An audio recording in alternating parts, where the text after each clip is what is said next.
Bonjour, je suis George Michael.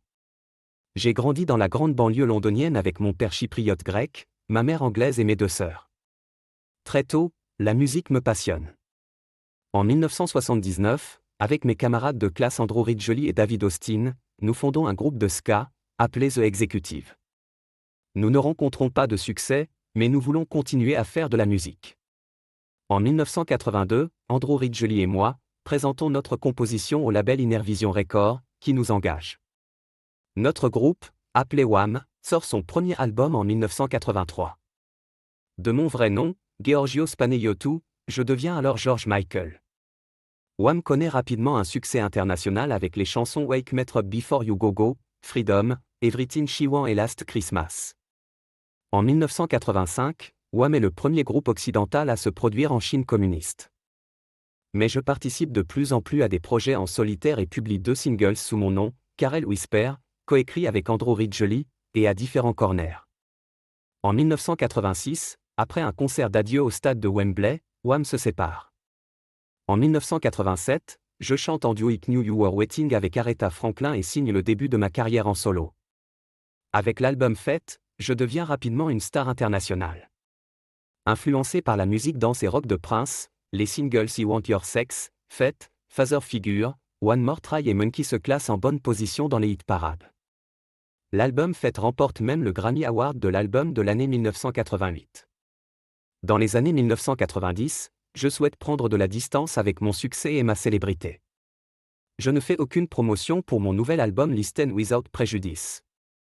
Et je n'apparais pas dans les clips de ces singles Praying for Time et Freedom.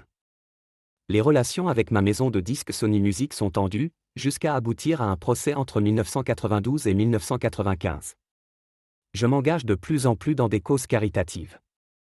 En 1992, ma reprise de Somebody to Love de Queen est en quelque sorte le symbole de mon engagement contre le sida. La maladie et la mort me hantent d'ailleurs au cours de cette période.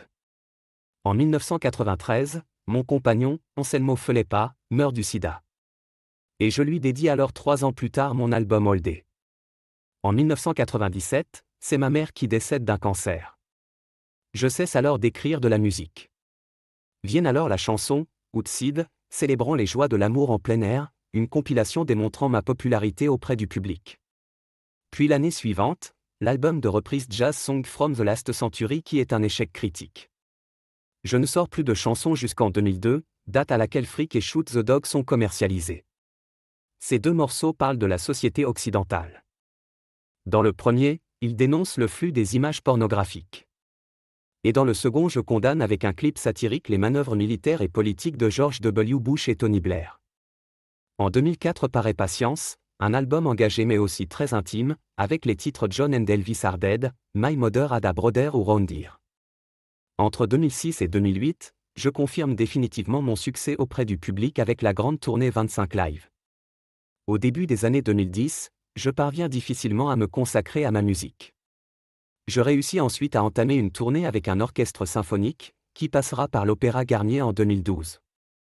Les bénéfices de ce concert étant reversés à l'association française SIDAction, mais ma santé ne me permet pas de la mener à son terme.